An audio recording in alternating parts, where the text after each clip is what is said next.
Նա հրաժարվեց Ռուզվելտի նվիրած ինքնաթիռից, նա Բալտիկ ծովից Ստալինին ջուր ուղարկեց, նա Ռայխստագը գրավելու փոխարեն նախընտրեց փրկել գերմանացիներին, նա փրկեց սովի մատնված ողջ քաղաքը շրջափակումից, իսկ նա փրկեց մայրցամաքը Չեռնոբիլի աղետից։ Ովքեր են նրանք։ Բաղրամյան, Բաբաջանյան, Խամփերյանց, Իսահակյան և Օհանյան, հայ հերոսներ և մարշալներ, չաղդախլուցիներ կամ ուղղակի արցախցիներ։ Նրանք երկրորդ համաշխարհային պատերազմի հաղթողներն էին։ Բարև ձեզ, ես Սուրեն Պետրոսյանն եմ։ Այսօր օրվա խորհրդի համաձայն մենք կխոսենք ինչպես ընդհանուր առմամբ Արցախի, այնպես էլ նրա փոքրիկ գյուղերից մեկի Չարդախլուի հերոսների մասին, որոնք հսկայական և բեկումնային ներդրում են ունեցել երկրորդ համաշխարհային պատերազմի հաղթանակում։ Բաժանորդագրվեք մեր ալիքին, կիսվեք նյութով, եթե այն հավանեցիք, և սկսենք։ Այս փոքրիկ գյուղը, որ դժվարությամբ կգտնես աշխարհի կամ նույնիսկ տարածաշրջանի քարտեզի վրա, կարևոր դեր է խաղացել երկրորդ համաշխարհային պատերազմի ամենատարբեր ռազմաճակատներում։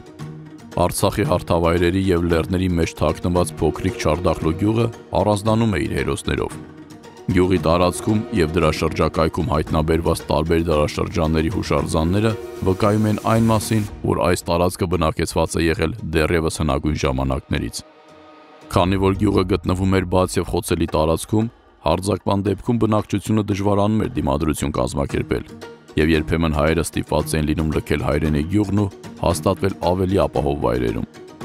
Չնայած գյուղի խոցելի լինելու փաստին, բնակիչները միշտ զբաղվել են նրա շենացմամբ։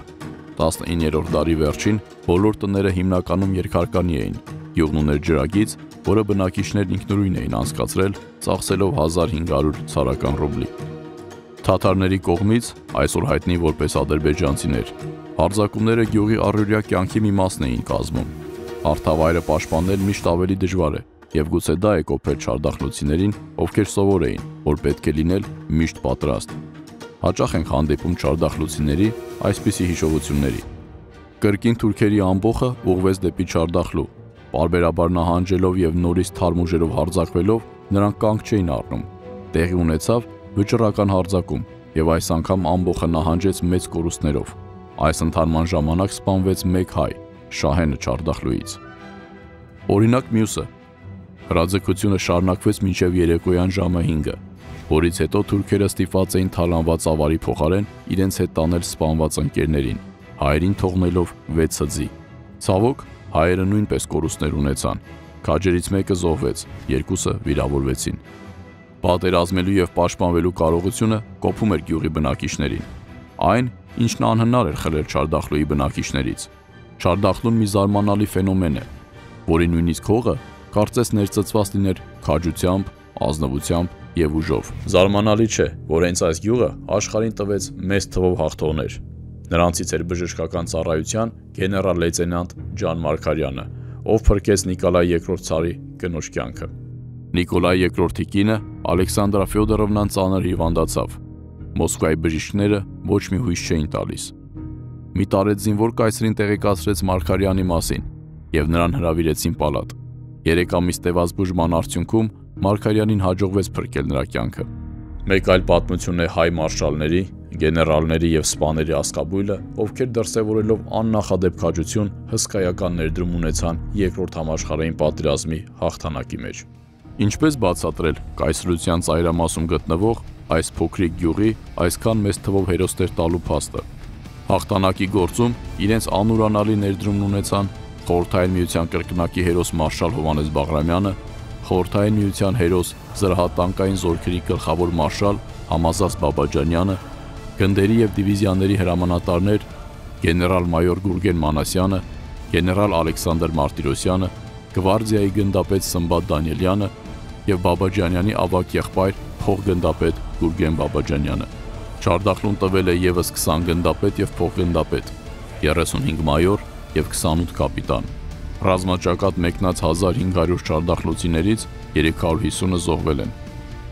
Ցավոք, խաղաղությունը և ազատությունը պաշտպանած այս մարդիկ իրենց մահից հետո մնացին անպաշտպան բարբարոսության դեմ։ Արցախյան առաջին գոյամարտի ժամանակ գյուղի բոլոր բնակիչները տարհանվել են ադրբեջանցիների կողմից, իսկ հերոսների հիշատակը կարծես փոշիացվել։ Այս յուրահատուկ գյուղի բնակիչների մի մասը հաստատվել է Հայաստանի հյուսիսում, գյուղն անվանելով Զորավար, ի պատիվ իրենց հերոսների։ Սակայն ժողովրդի հիշողության մեջ հավերժ կապրեն հերոսները՝ մարշալներ, գեներալներ, գնդապետներ և քաջ կանայք, ովքեր ընդմիշտ մեծ հռչակ բերեցին Շարդախնուին և Արցախին, որպես ամենամեծ թվով հերոսներ տված հող։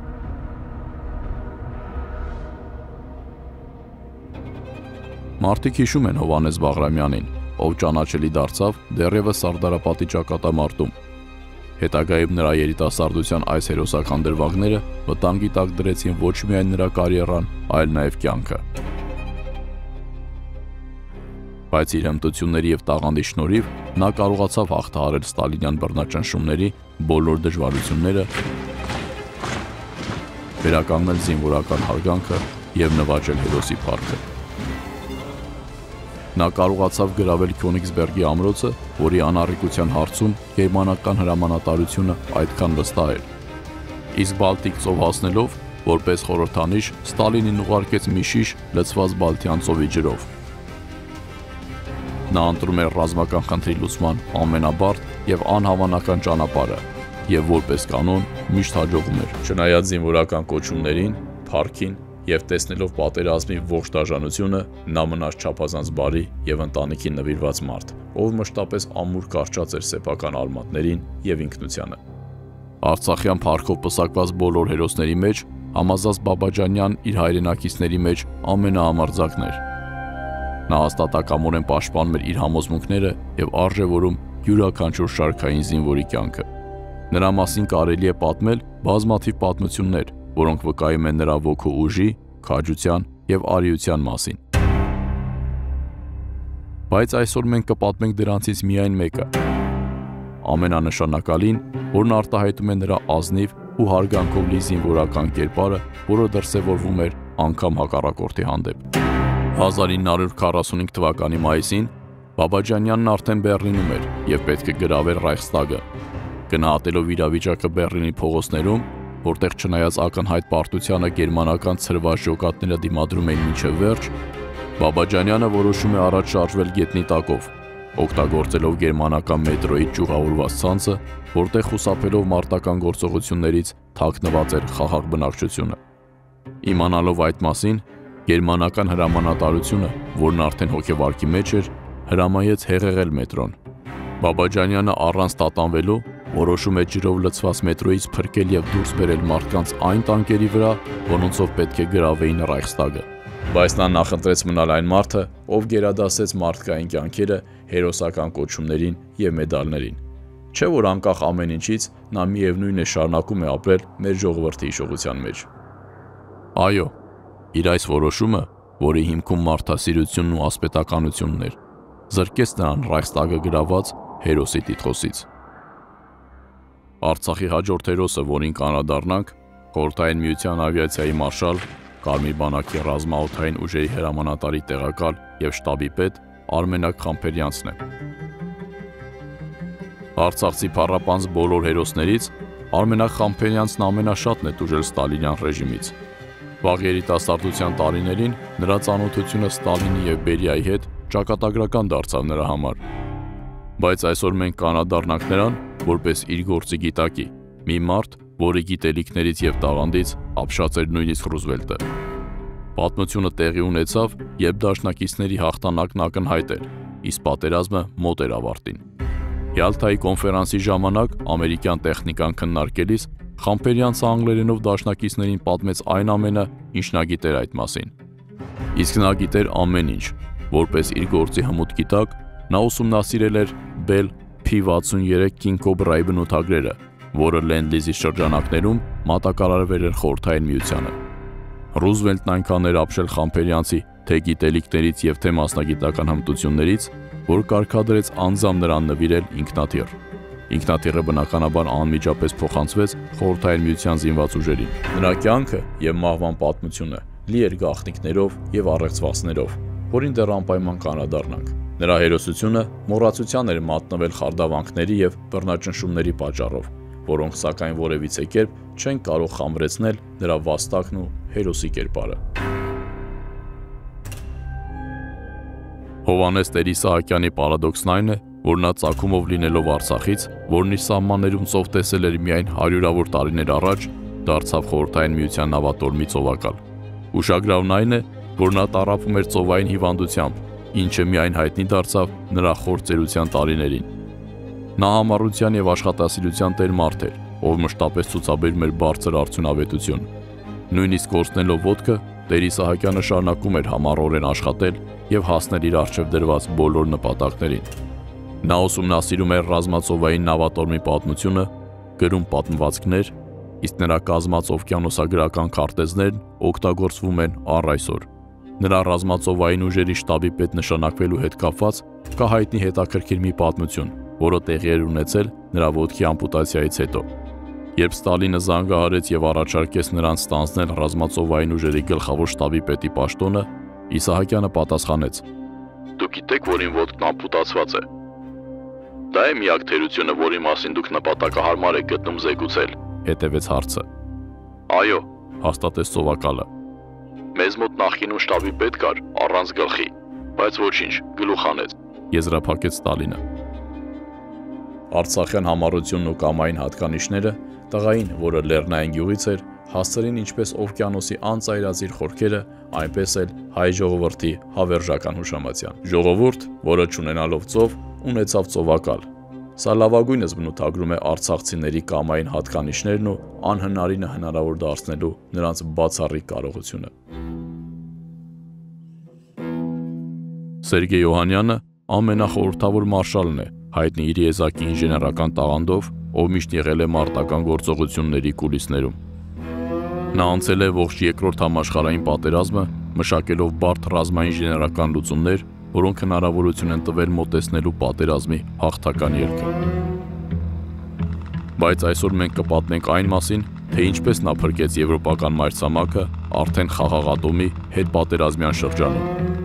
1986 թվականի ապրիլի 26-ին Չեռնոբիլի ատոմակայանում տեղի ունեցած պայթյունից հետո հենց Օհանյանի ինժեներական տաղանդն օգնեց խուսափել այդ աղետի շատ ավելի սարսափելի հետևանքներից։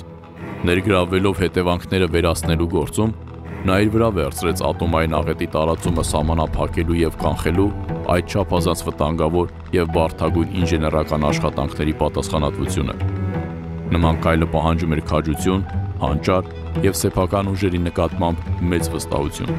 Հողի, մթնոլորտի եւ ջրային ռեսուրսների ռադիոակտիվ աղտոտումը կանխելու նպատակով հետագա որոշումները կայացվում էին Օհանյանի ղեկավարությամբ, ինչպես նաեւ 4-րդ էներգաբլոկի վրա ինժեներական լուծման իրագործումը, որը կատարելով պաշտպանիչ վահանի դեր, առանց չափազանցության փրկություն դարձավ ողջ Եվրոպայի համար։ Փրկություն, որի դիմաց Օհանյանը վճարեց իր առողջությամբ, ապա նաեւ կյանքով։ Կյանք, որը նա զոհաբերեց միլիոնավոր մարդկանց փրկության համար։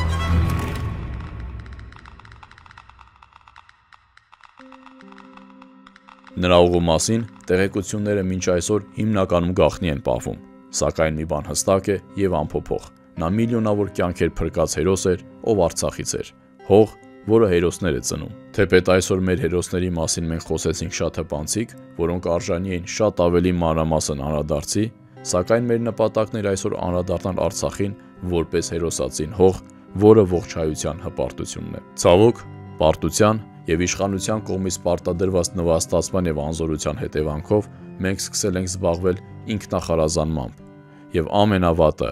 համատարած փորձում ենք նսեմացնել հայ ժողովրդի կարողություններն ու հնարավորությունները։ Այնինչ